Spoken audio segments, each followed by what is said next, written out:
Ceux qui traversent les mondes. Autrice Muriel Gavilla. Chapitre 3. Suspicion.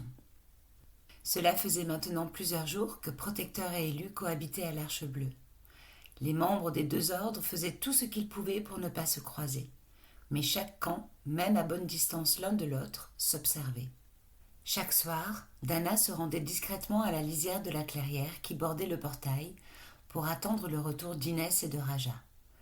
Elle espérait les voir revenir accompagnées de Sophia, Elena et Sabine. Mais ce soir-là, à défaut de sentir le souffle et les vibrations qui accompagnaient l'ouverture du portail, elle se résigna à observer Sirto et les autres guides renforcer les voiles entre leur monde et celui des humains avec leurs sortilèges. « Ils ont peur de nous, peur des humains, et cette peur nous détruira, pensa-t-elle. Dana chassa ses pensées et se résigna à rejoindre le dôme de l'Arche Bleue. Elle reviendrait le lendemain. Elle ne devait pas perdre espoir. Soudain, un bruit stoppa ses premiers pas. La grande prêtresse de l'ordre des élus s'accroupit dans les herbes hautes de la clairière et jeta son regard tout autour d'elle pour détecter l'origine du son. Très vite, elle l'identifia. Les branches d'un grand saule pleureur se soulevaient dans un bruissement à quelques mètres d'elle. Des chuchotements lui parvinrent. Dana rampa doucement pour se rapprocher. À bonne distance, elle tendit l'oreille. « Que se passe-t-il, Max » demanda Liam. « Pourquoi ce rendez-vous secret ?»« Te souviens-tu de l'histoire de Célia ?» Voyant l'expression d'ignorance sur le visage de son capitaine et meilleur ami, Max continua. « C'est l'histoire que j'ai trouvée à la bibliothèque de la communauté du Grand Chêne, celle d'une jeune élue de la joie retrouvée vidée de son énergie et de sa jeunesse par une Silly de la sagesse. C'est dans ce même livre que la prophétie d'Anna a été mentionnée. »« Oui. » Peut-être, répondit Liam, qui ne voyait pas où son ami voulait en venir. Et alors ? Alors ? Cela ne te fait pas penser à ce qui est arrivé à Raja ? S'exclama Max, impatient. Si, mais... Oui, je sais, cela laisse penser que Sophia est coupable. Oui, exactement, répondit tristement Liam. Toutefois, il y a une chose que j'avais oubliée, mais qui pourrait prouver son innocence. L'auteur avait tenu bon de préciser que cette histoire avait deux versions. La plus répandue accusait une Silly de la sagesse, l'autre, uniquement racontée dans la communauté de la montagne des murmures, accusait, elle, une Unsilly. Une Unsilly ? Qu'est-ce que c'est ? Je ne sais pas. Apparemment, les Unsilly sont mentionnés dans plusieurs histoires de la montagne des murmures, et l'auteur a même écrit un livre sur le sujet. Max voyait bien que Liam affichait un visage déçu. J'ai conscience que ce n'est pas une piste tangible, mais quelque chose me dit de creuser, Liam. Cette histoire me hante depuis plusieurs jours et je suis convaincue qu'il y a une raison à cela. JC me dit souvent que les histoires apprises et qui reviennent à l'esprit des protecteurs sachants, comme peuvent le faire des ritournelles, ont toujours un sens. Se contenta de répéter Liam. Après quelques secondes de réflexion, il décida quand même de soutenir son meilleur ami. « Que proposes-tu ? J'ai bien réfléchi. Et je pense aller voir JC pour lui raconter. Je lui fais confiance, tu sais, et il vient lui-même de la montagne des murmures. Peut-être en saura-t-il plus sur les Unsilly ? Sinon, il pourra peut-être convaincre Santo de demander à Dana l'accès à la bibliothèque de l'Arche Bleue. Avec un peu de chance, le livre sur les Unsilly y est et on en apprendra plus et... » Max s'arrêta net. Il venait de prendre conscience du fait qu'un livre, un seul livre rempli de légendes, n'avait aucune chance de prouver l'innocence de Sophia ou de réconcilier les ordres. Il se rendit compte qu'il n'y avait que lui pour y croire. « Je suis désolée, Liam, je pensais que... » « Non, c'est une piste, Max. En fait, c'est la seule que l'on ait, et ça vaut le coup d'essayer. » Liam n'y croyait guère plus que son ami, mais il ne voulait pas que Max et lui perdent espoir. Compte tenu de la tension qui régnait entre les ordres, il fallait tenter tout ce qui était possible. Cette idée permettrait au moins de rétablir un dialogue, quel qu'il soit. Un silence pensif s'installa entre les deux garçons, que Liam finit par rompre. « Ok, vois avec JC et je ferai tout ce que je peux pour appuyer sa demande auprès de Santo. Mais si le livre n'y est pas, ajouta-t-il soudain. J'y ai pensé aussi, dit Max. Le livre n'était pas chez nous, alors il est possible qu'il soit difficile à trouver. Et enfin, je me suis dit que dans ce cas, j'essaierais de me rendre à la montagne des murmures. Tu partirais ? Juste quelques jours ou quelques semaines.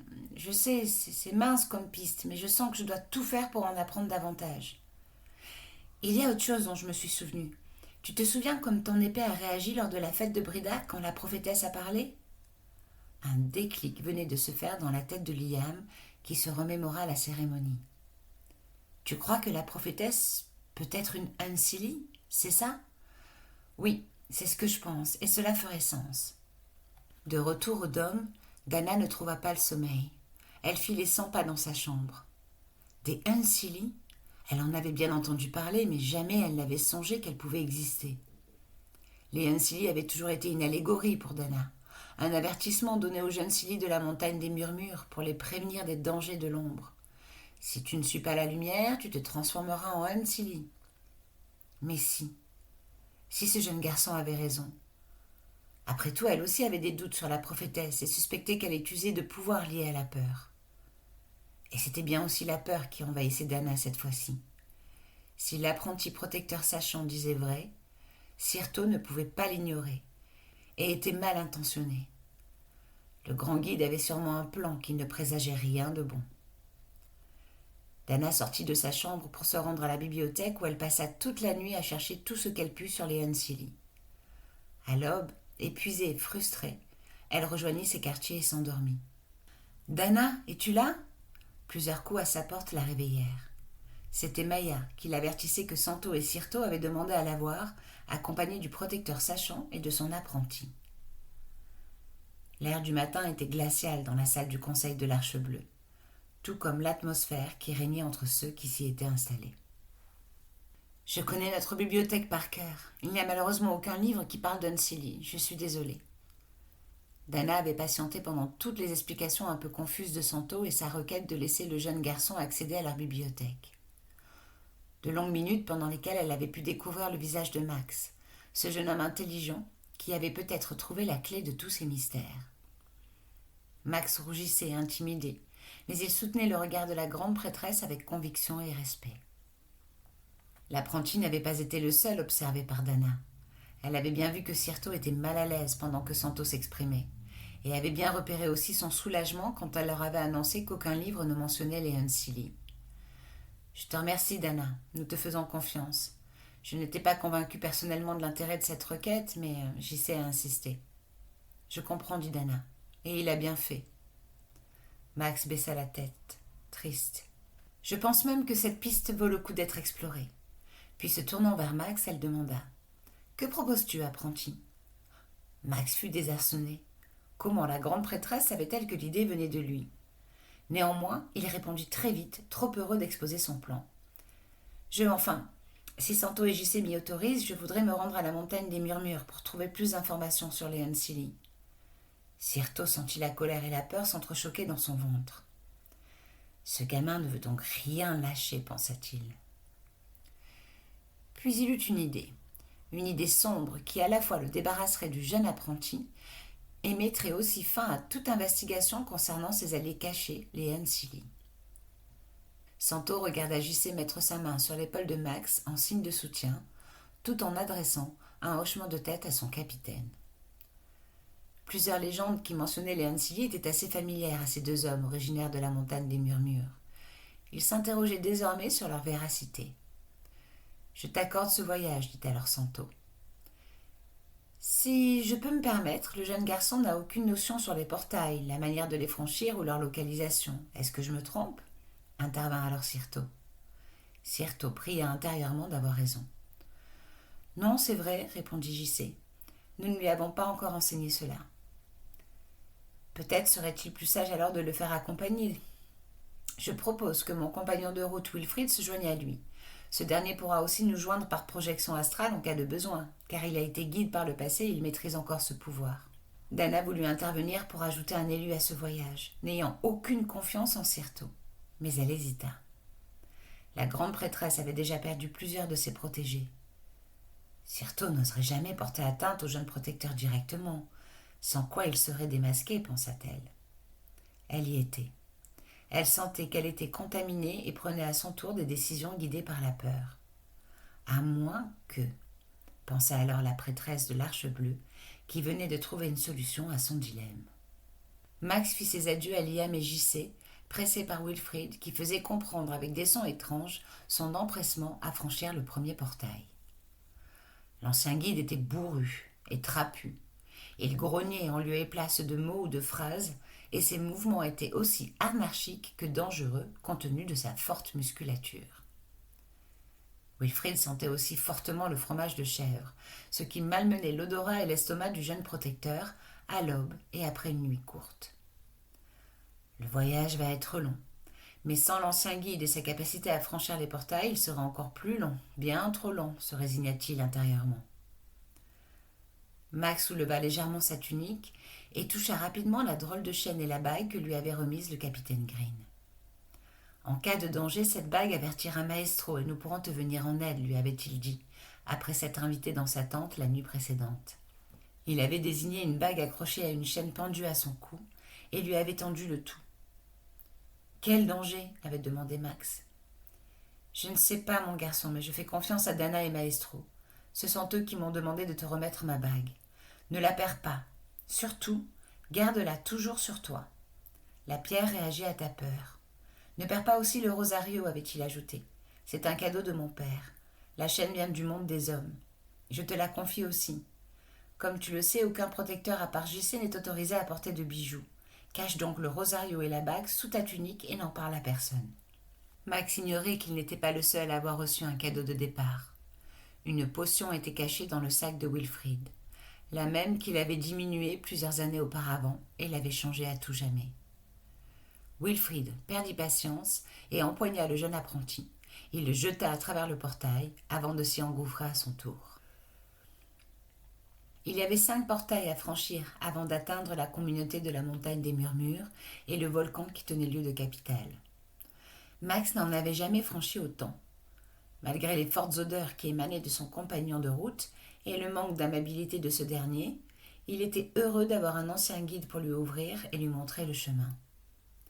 Le silence de Wilfrid, parfois entrecoupé de grognements à son intention, lui convenait aussi parfaitement, car il lui laissait tout loisir de penser tranquillement. Il leur fallut près d'une quinzaine de jours pour enfin apercevoir le volcan et la chute d'eau de Valky, la capitale. Durant tout leur voyage, Max prit soin de remplir ses livres de toutes les descriptions des paysages et villages qu'il visitait, mais aussi de réflexions quant à l'existence des Unseelie. Wilfrid le regardait écrire, curieux. Le jeune protecteur voyait bien qu'il était observé. Cela ne le gênait pas, mais il se demandait pourquoi l'ancien guide avait autant de tristesse dans le regard dès qu'il voyait Max tracer des lignes sur un carnet. Un soir, alors qu'il avait épuisé toutes les théories possibles concernant les Unseelie et la prophétesse, il accorda plus d'attention à son compagnon et il finit par comprendre. Max prit alors un carnet vierge et rejoignit Wilfrid qui l'accueillit par un grognement de surprise et de défiance. « N'aie pas peur, je veux juste m'asseoir à côté de toi pour écrire. » L'ancien guide le regarda méchamment, mais ne le repoussa pas. Il se contenta de lui tourner le dos. Max commença à décrire le dernier village qu'ils avaient traversé. Le bruit de la plume sur la feuille fit réagir le guide qui tourna la tête pour observer les courbes tracées par le protecteur. Après quelques minutes, Wilfrid finit par se retourner complètement pour pencher sa tête sur les pages. « Tu veux essayer ?» demanda Max. Mais Wilfrid grogna et lui tourna à nouveau le dos. Les soirs suivants, Max répéta son manège. Il était convaincu que la tristesse du guide provenait de son incapacité à écrire lui-même, et il avait décidé de le lui apprendre pour le remercier d'être un aussi bon compagnon de voyage, silencieux et efficace. Max ne connaissait pas l'histoire de Wilfrid. Il ne savait pas qu'il avait perdu un grand nombre de capacités plusieurs années auparavant. Pour le jeune protecteur, l'écriture et la lecture étaient ce qu'il avait de plus cher. Il était donc heureux de partager ses savoirs. Après plusieurs tentatives, beaucoup de patience et de douceur, il finit par convaincre le guide de prendre la plume en main et d'essayer. Commence par des courbes simples. Regarde, voici ton nom. Essaie de reproduire le W. Tu descends, tu remontes, tu descends et tu remontes. Wilfrid tenait la plume avec difficulté. Ses doigts, pliés dans tous les sens, rendaient difficile la manipulation d'un outil aussi fin. Il semblait même que le geste était douloureux pour lui. « Quelle calamité !» pensa Max. Ne pouvant ni parler ni écrire, Wilfrid était coupé des autres. Le futur protecteur sachant insista et encouragea son élève, mais Wilfrid s'énervait et finit par casser la plume. Honteux, il poussa un cri de rage et partit dans les bois, laissant Max seul au coin du feu.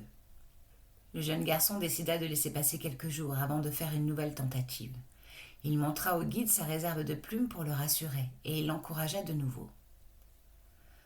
Un soir, après 1 heure de torsion de doigts et de grognements, qui avaient d'ailleurs dû faire fuir toutes les bêtes nocturnes de la forêt, Max vit un W s'inscrire sur son carnet. Il était à l'image de son auteur, énorme, biscornu, étrange et à peine identifiable, mais c'était un W. « Bravo !» s'exclama Max, qui put lire de la joie et de la fierté dans les yeux de son compagnon pour la première fois depuis leur rencontre. L'exploit s'était tenu la veille de leur arrivée à Valky.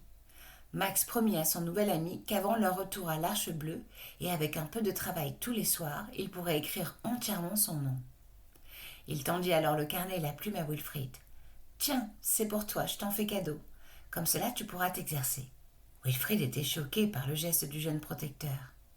Il n'avait plus reçu de cadeau et n'avait plus fait l'objet d'autant de gentillesse depuis sa transformation, depuis qu'il avait osé menacer Cyrto et qu'il en avait payé le prix plusieurs années auparavant dans les terres de feu.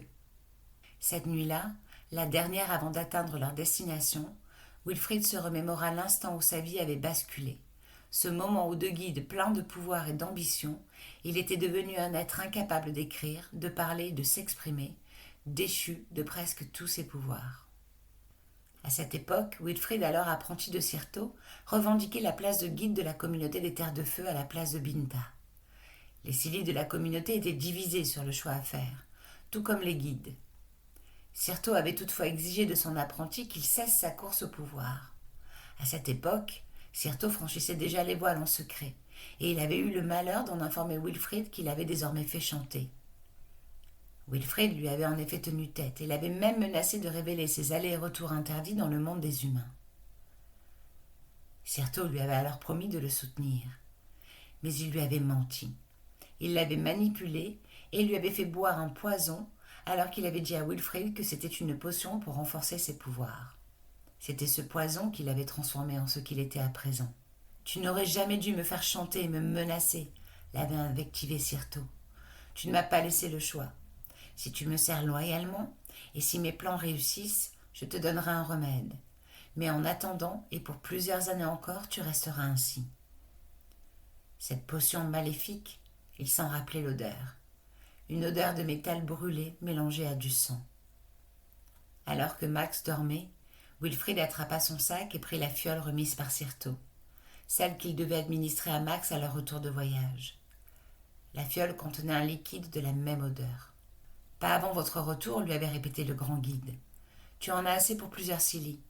Je me suis occupé de faire disparaître les livres qui mentionnent les Unseelie il y a bien longtemps, mais je n'ai pas pu supprimer les Scilly elles-mêmes. Elles ont les histoires et les légendes en mémoire. Tu dois donc faire boire cette potion à chaque Scilly de la montagne des murmures que vous rencontrerez et qui possédera des informations dangereuses pour nous. Ainsi, cela ressemblera à une maladie contagieuse, à laquelle personne, bien entendu, ne trouvera de remède. »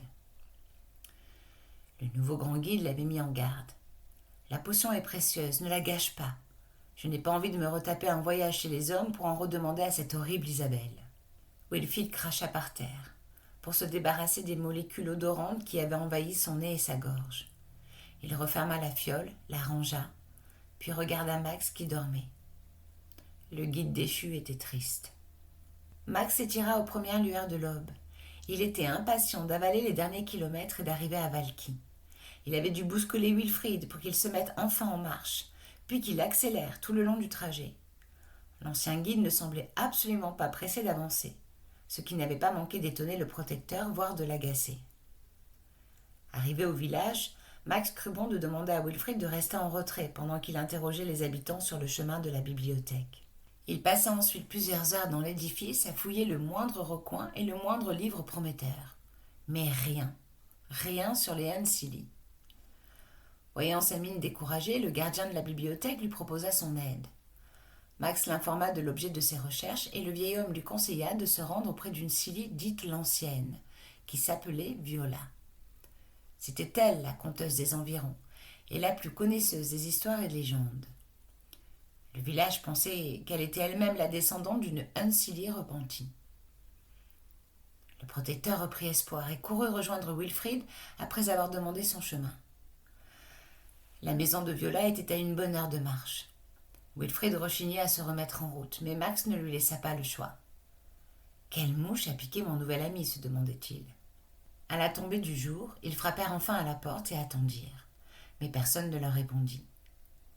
Après un long moment d'attente et d'appel sans résultat, Max proposa d'installer leur camp, mais Wilfrid résista encore. Il lui fit de grands signes et poussa des grognements que Max interpréta comme l'envie de rentrer au village pour dormir dans de vrais lits. Max s'énerva, mais devant l'entêtement de Wilfrid, il changea de tactique. « Écoute, c'est important pour moi. Je ne peux pas prendre le risque de manquer Viola. Ce qu'elle sait peut vraiment nous aider.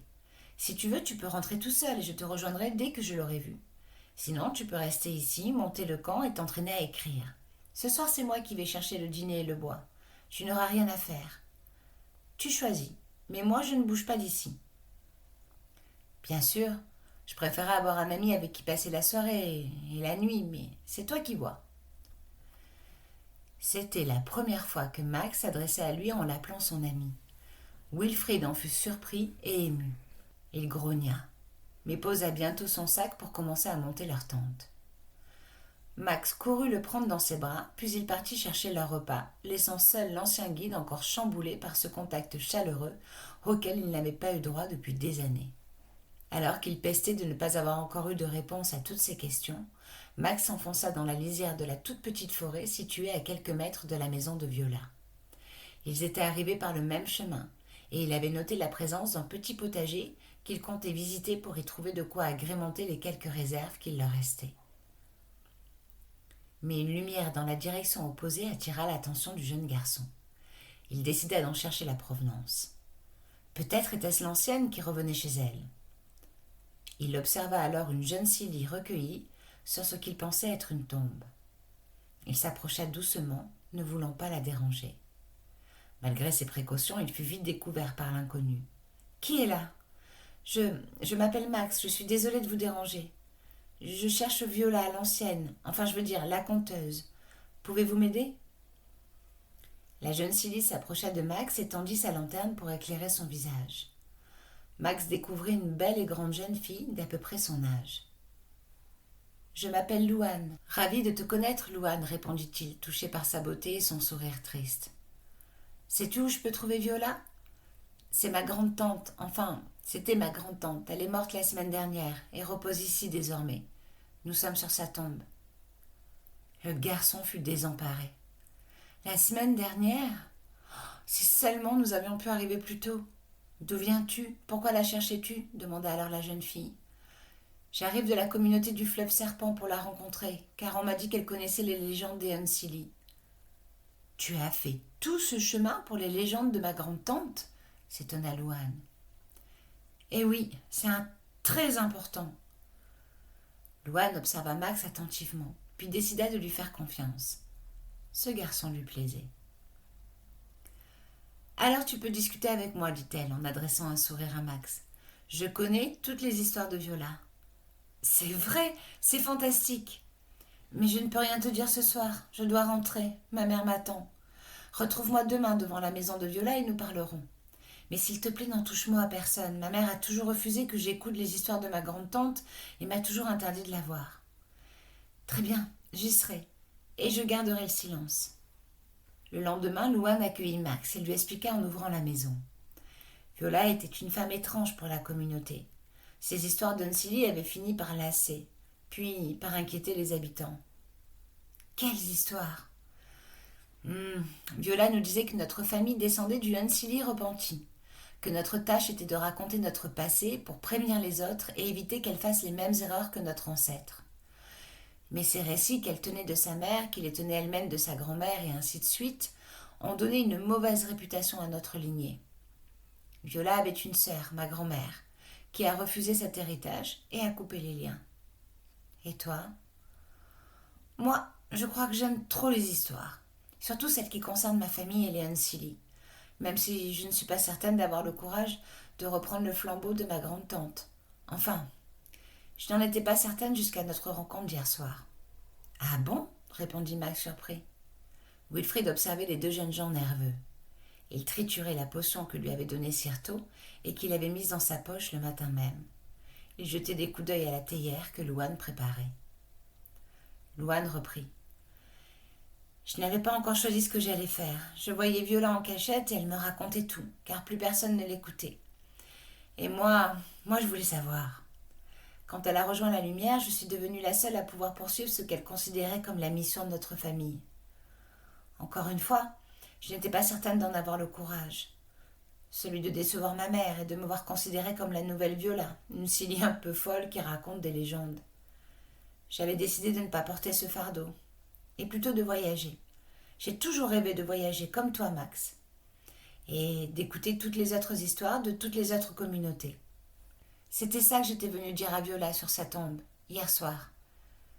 Mais quand tu m'as dit quel chemin tu avais parcouru pour écouter les récits d'Unsilly, j'ai pensé que c'était un signe. Enfin, peut-être un signe que m'envoyait Viola. Au moins le signe que je dois te les raconter à toi. Je te remercie, Louane. Je fais le serment devant la lumière que personne de la communauté de la montagne des murmures ne saura jamais que tu me les as racontées. Crois-moi, tu fais le bon choix, elles sont très importantes. Et la lumière s'en souvient, répondit Louane. Puis elle ajouta. Oui, je ne crois pas me tromper. Elle regardait Max en rougissant, ce qui eut pour effet immédiat d'empourprer le jeune protecteur à son tour. Un silence gêné s'installa. Wilfrid le rompit vite en émettant un grognement à l'attention de la jeune fille. Il montra la théière, puis se montra lui. Il propose de s'occuper du thé, traduisit Max. Oui, d'accord, merci beaucoup. Il n'y a plus qu'à verser l'eau chaude. Louane laissa la place dans la cuisine à Wilfrid et alluma un feu dans la cheminée.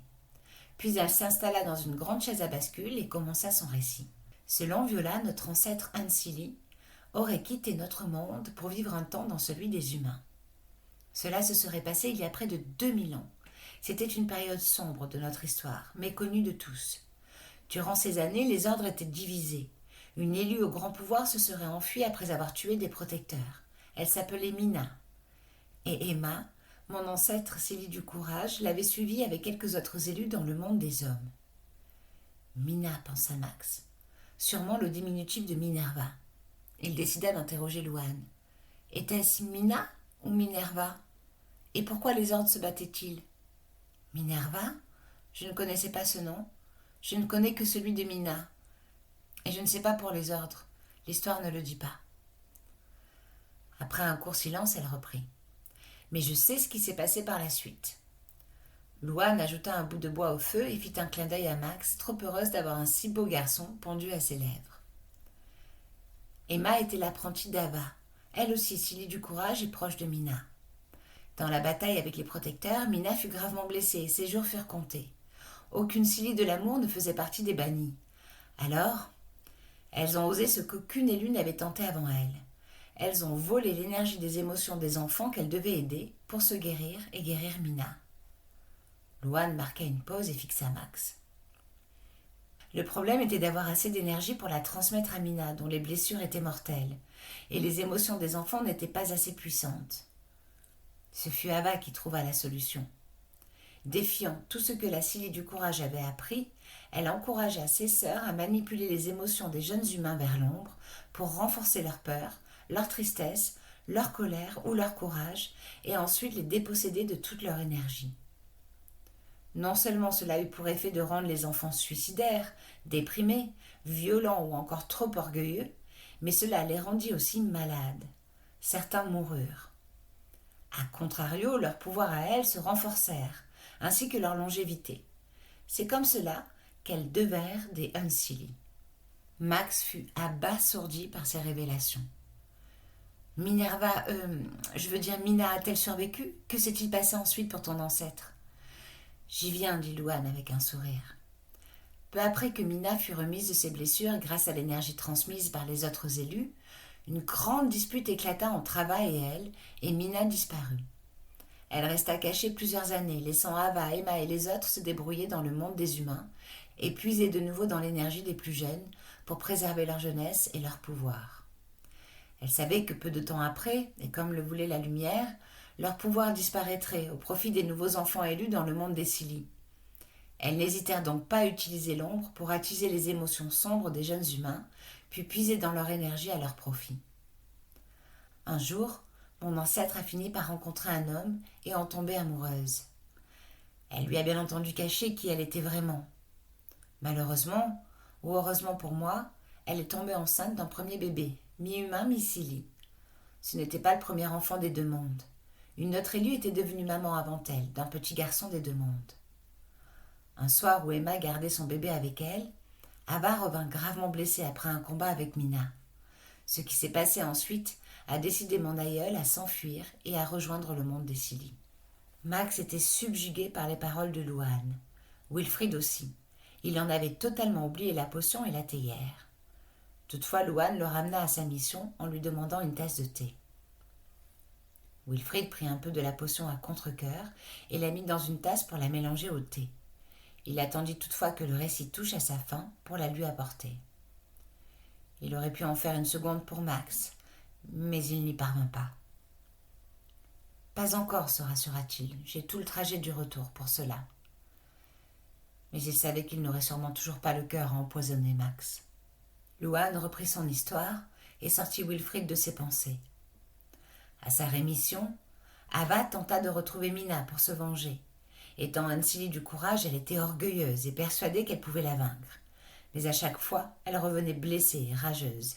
Elle se mit en tête d'accumuler le plus de pouvoir possible et puisa dans plusieurs enfants, dont certains moururent. Mais ce ne fut pas assez. Elle en voulut plus. Un soir, Ava se glissa dans la chambre du premier enfant des deux mondes et lui vola toute son énergie. Elle expliqua plus tard à Emma qu'elle s'était doutée que les enfants des deux mondes, mi-humains, mi-Scilly, devaient être dotés d'une énergie plus importante que les autres, et que ce sacrifice avait été essentiel, car grâce au petit garçon, elle avait enfin réussi à vaincre Mina. Bien entendu, Ava promit à Emma d'épargner son enfant, mais mon ancêtre ne la crut pas. Et quand Ava encouragea tous les élus de leur groupe à fréquenter des humains, Emma comprit que les enfants qui naîtraient de ces unions des deux mondes seraient en danger. Une nuit, en secret, elle refranchit les voiles pour le monde des Scilly avec son bébé. Elle vécut ici même, dans une petite cabane qui devint cette maison. Elle y éleva sa fille, et quand elle fut assez grande, elle lui raconta son histoire et lui fit promettre de la raconter à son tour à ses enfants. Normalement, cette histoire ne devait jamais être contée aux autres Scilly, car cela aurait jeté l'opprobre sur notre famille. Mais ma grande-tante, elle, sentait qu'il fallait la partager avec toutes. C'est ce qu'elle a fait, quitte à passer pour une folle. Wilfrid servit sa tasse de thé à Louane, qui la prit dans les mains. « Quelle aventure, Louane! Tu es vraiment douée. Et ta voix ?» dit Max. « Ma voix ?» encouragea Louane, qui reposa sa tasse de thé avant même d'y avoir trempé les lèvres pour tendre son visage vers celui du jeune garçon. « Ta voix est, disons, subjugante. » Max était gêné d'avoir osé faire un tel compliment, de manière aussi directe, et baissa le regard. Pourtant, Louane adora son audace, et s'approcha encore plus du protecteur pour lui relever le menton et plonger ses yeux dans les siens. « Merci. Toi, ce sont tes yeux qui sont subjugants, lui souffla-t-elle. Max se racla la gorge plusieurs fois gêné, et parvint à peine à formuler un remerciement à son tour. Louane lui tendit alors sa tasse de thé, et avant que Wilfrid ait pu intervenir, son ami avala l'eau aromatisée contenant le poison. Tout se déroula alors en moins d'1 minute. Max tomba à terre, inanimé. Louane tenta de lui venir en aide, mais fut empêchée par Wilfrid qui la souleva et la jeta hors de la maison en refermant la porte. La jeune fille tambourina et s'époumonna en criant le nom de Max, mais Wilfrid ne la laissa pas entrer. Enfin, la porte s'ouvrit, et Louane eut à peine le temps d'apercevoir Max, toujours inconscient, jeté sur le dos de Wilfrid, avant d'être elle-même violemment projetée à terre. « Avez-vous eu des nouvelles de Max et de Wilfrid ?» demanda Dana. « Non, pas directement, » lui répondit Maestro. « Seul Cyrto a été contacté par Wilfrid. Selon lui, ils sont encore dans la communauté de la montagne des murmures. Mais je sens qu'il ne nous dit pas tout. Et vous, Avez-vous pu retrouver Sophia ou l'une des disparues? Tu sais bien que je t'en aurais immédiatement informé si cela avait été le cas. Mais Inès et Raja ne doivent pas revenir avant une semaine. Je suis certaine qu'elles auront identifié une piste, un minima. Soyons patients. Les deux amis se parlaient grâce à leur projection astrale. Il leur était impossible de risquer d'être surpris en train de comploter. Les tensions entre les guides, les protecteurs et les élus étaient de plus en plus fortes. « Il est temps qu'elles reviennent, car leur absence va finir par être suspecte, dit Maestro. Ce sont les seuls dont les pouvoirs n'ont pas été mis à contribution. » Pour tromper Sirto et Santo, et cacher le départ d'Inès et Raja pour le monde des humains, Dana avait dû accepter que les pouvoirs des élus soient utilisés par les guides pour renforcer les voiles. Sirto avait aussi convaincu Santo d'utiliser la pierre de soleil de la communauté du fleuve Serpent pour construire un bâtiment de protection et de défense. « Vous voulez construire un bâtiment de guerre, le premier dans le monde des Scilly ?» s'était offusqué Dana. Mais Santo s'était encore une fois rangé du côté du grand guide, arguant qu'il s'agissait d'une précaution en cas d'attaque des humains. « Je ne veux pas me reprocher de ne pas avoir préparé notre monde à une bataille éventuelle. Je respecte et admire ta foi dans les humains. Mais nos rôles ne sont pas les mêmes. Mon rôle, à moi, Dana, est de vous protéger, même malgré vous, lui avait répondu Santo. Dana sortit de ses pensées et rassura Maestro. Comme nous l'avons déjà expliqué, Raja a souhaité rester s'occuper de sa sœur. Quant à Inès, elle est souffrante. Et puis franchement, quel protecteur ou guide connaît vraiment les élus et sait faire la différence entre une apprentie et une autre? Oui, peut-être. Mais Liam les connaît bien, lui. Il ne dira rien, j'en suis certaine. Et puis les filles vont bientôt rentrer. Je suis plus inquiète pour le jeune protecteur, parti seul avec ce Wilfrid. Cette Scilly est l'ombre de Sirto. Nous avons bien fait de lui remettre une bague. Mais Maestro ne répondit rien et sa projection astrale disparut. Surprise, mais sans plus, Dana réintégra son corps, puis sortit rejoindre l'attroupement qui s'était créé à l'extérieur de l'Arche bleue. Le premier édifice de guerre venait d'être érigé grâce au pouvoir de la pierre de soleil et à la magie des guides, et tous avaient voulu le contempler. Liam et Louise y faisaient entrer tous les protecteurs en stationnement, ébahis et heureux d'intégrer leur nouveau logement. Pour eux, fini les nuits à la belle étoile ou sous les tentes. Grâce au pouvoir de la pierre, capable de transformer les énergies en matière, ils avaient désormais de vrais dortoirs. Les guides aussi, d'ailleurs, car Sirto leur avait réservé le dernier étage de l'édifice. Ce que Santo ne savait pas, c'était qu'il avait aussi créé des souterrains dont lui seul connaissait l'existence et les plans. Même ignorant des vraies intentions du guide, Santo était mal à l'aise et cette cohabitation entre guide et protecteur ne l'enchantait guère. Mais le grand capitaine reconnaissait que le bâtiment serait vraiment utile en cas d'attaque des humains. D'ailleurs, Sirto et lui avaient aussi pensé à y mettre une prison.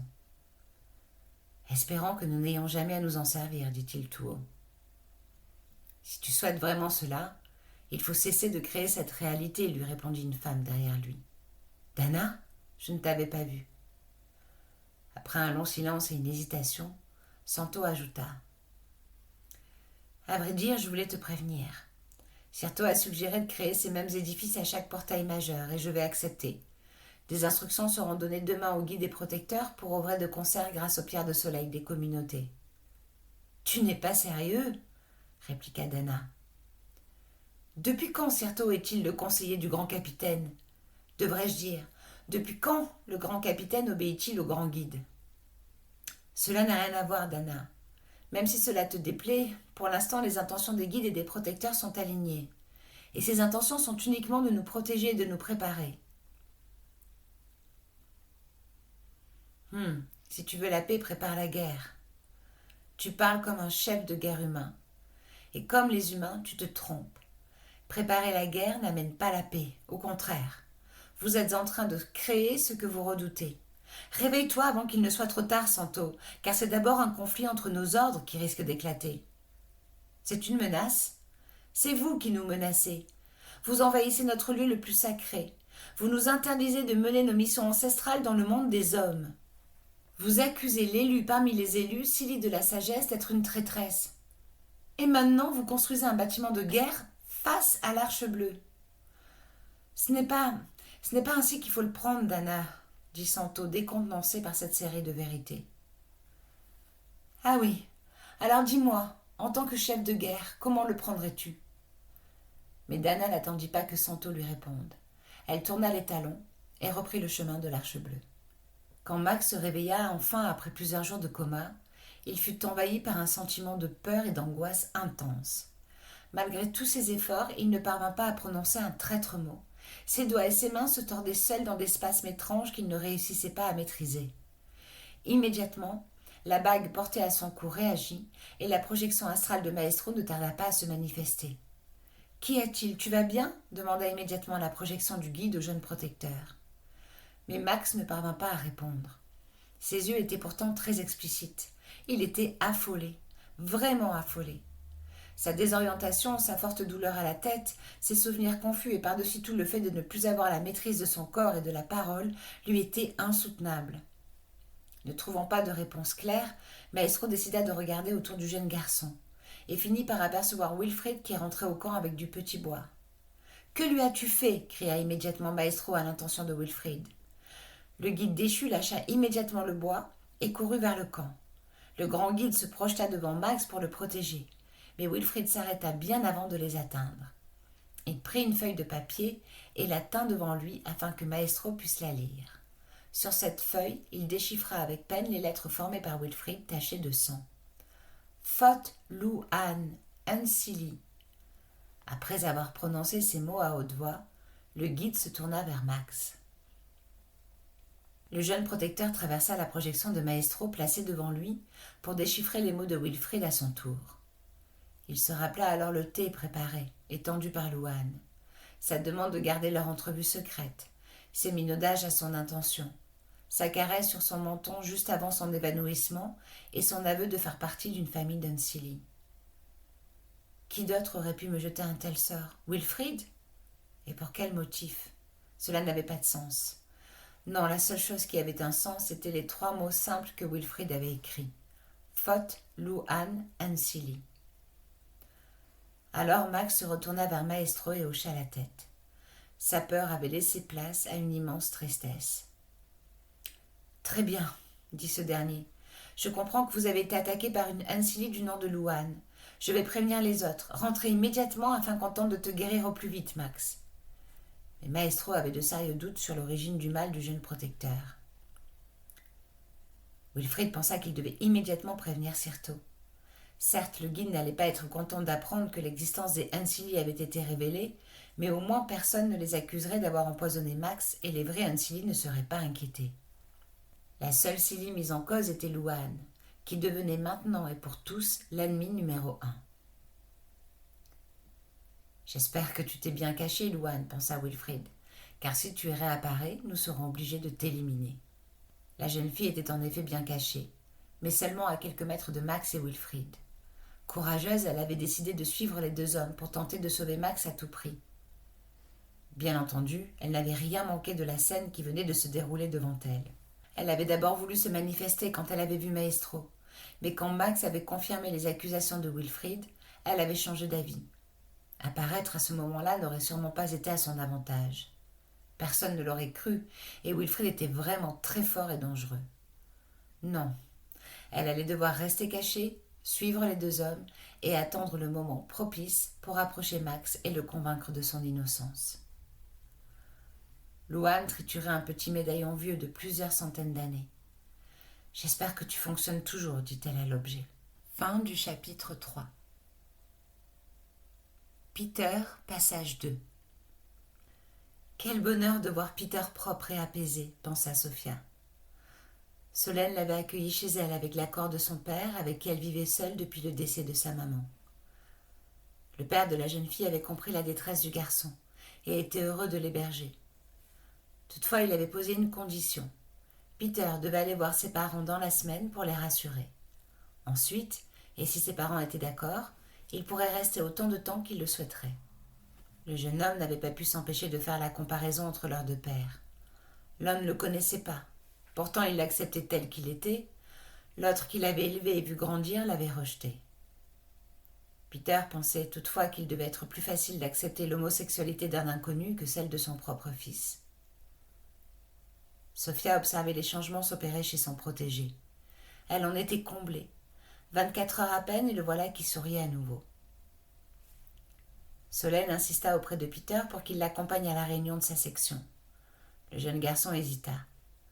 L'élu de la sagesse trouvait que c'était une excellente idée, surtout que l'aura de la jeune fille se teintait d'orange quand elle envisageait de laisser son ami seul. Elle a sûrement peur qu'il fuit à nouveau, pensa Sophia. Mais au fond d'elle, elle sentait qu'il devait y avoir une autre raison. Peter finit par accepter et les deux jeunes gens se rendirent au lieu décrypté sur la petite peinture murale d'un immeuble proche du lycée. Les débats furent encore très vifs, et le leader Tom dut prendre la parole à plusieurs reprises pour rappeler les règles de bonne conduite et le langage des signes convenus pour prévenir les épisodes de cacophonie. Solène voyait que Peter regardait Tom avec des yeux pleins d'admiration. Elle lui souffla alors. « Il est génial, hein ? Dommage qu'il soit déjà pris. »« Ouais, j'imagine, les filles doivent tomber pour lui. »« Les filles ? Non, lui répondit Solène. Elles savent qu'elles n'ont pas la moindre chance, le beau Tom est gai. » Sophia vit l'étonnement saisir le visage de Peter qui demanda alors. « Et tout le monde le sait ? » ?»« Ben oui, je s'en cache pas. » Elle ajouta. « Tu sais, Peter, il y a une vie en dehors de notre lycée catholique. Et dans cette vie, il y a plein de gays, de bi, de trans, de non-genrés, sans oublier les banals hétéros comme moi. » Solène lui fit un clin d'œil complice et continua plus doucement pour ne pas déranger les débats. « Alors, je te dis pas que c'est facile pour eux tous les jours, mais ils s'assument. Enfin, presque tous. Tu vois la fille là-bas ? C'est Julie, une copine. Elle n'a pas encore fait son coming out, mais cela ne devrait plus tarder. Elle pense que, vu le contexte de merde dans lequel nous grandissons, il n'y a plus vraiment de temps à perdre. Il faut défendre ses valeurs et convictions et surtout vivre selon qui on est vraiment. Tom l'aide beaucoup d'ailleurs. Je te le présente ? Non, répliqua Peter, je suis pas prêt. Puis curieux, il demanda. Il a fait son coming out, j'imagine. Eh oui, et d'ailleurs, cela ne s'est pas super bien passé. Il a dû partir de chez lui, comme toi. Mais il était plus âgé. Je répète, je te le présente ? Proposa à nouveau Solène dans un sourire. Peter ne répondit pas. Au lieu de cela, il lui demanda comment elle en savait autant. C'est Julie qui m'a raconté. Elle participe à un groupe de parole animé par Tom et son mec pour aider les ados comme toi qui ont une passe difficile à cause de leur homosexualité. Alors, réitéra-t-elle. Mais Peter ne répondit pas. Tom venait de les fusiller du regard pour exiger qu'ils se taisent. Les débats étaient clos et le vote aurait lieu le lendemain. Alors qu'ils allaient partir, Tom les arrêta, larynqué et agacé. « Que s'est-il passé, Solène ? Tu voulais intervenir dans les débats ? » Non, excuse-moi d'avoir dérangé la discussion.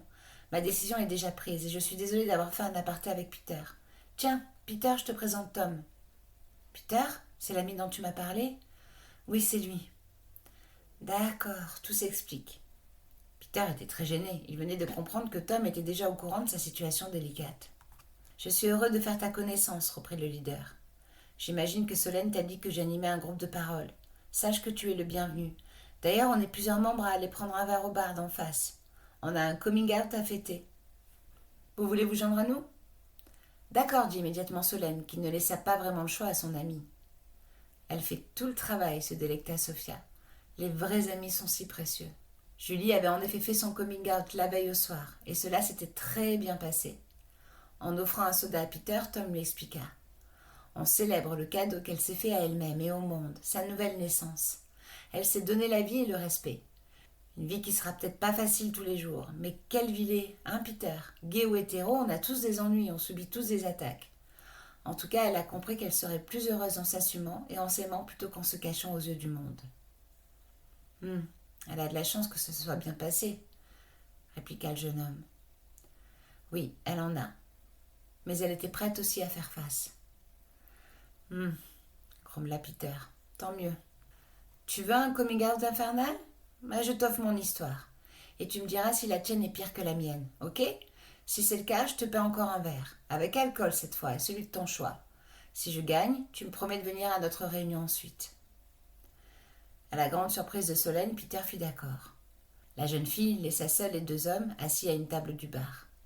Personne ne vint les déranger, et Peter put écouter tranquillement l'enfer par lequel était passé Tom. Coming out violent, dépression de la mère, brutalité du père, séjours forcés et répétés en thérapie de conversion, et même un exorcisme. Tom en avait gardé plusieurs cicatrices physiques et bien entendu psychologiques. Comment t'en es-tu sorti ? Demanda le protégé de Sophia. Je me suis enfui dès ma majorité, et j'ai trouvé refuge auprès d'une association qui m'a aidé. Peter resta silencieux. Alors ? Demanda Tom. Alors quoi ? Ton histoire bat la mienne ? C'est pas un concours, répliqua Peter. Bien sûr que non, mais j'ai l'histoire la plus horrible du groupe et je refuse que tu y entres si tu me bats.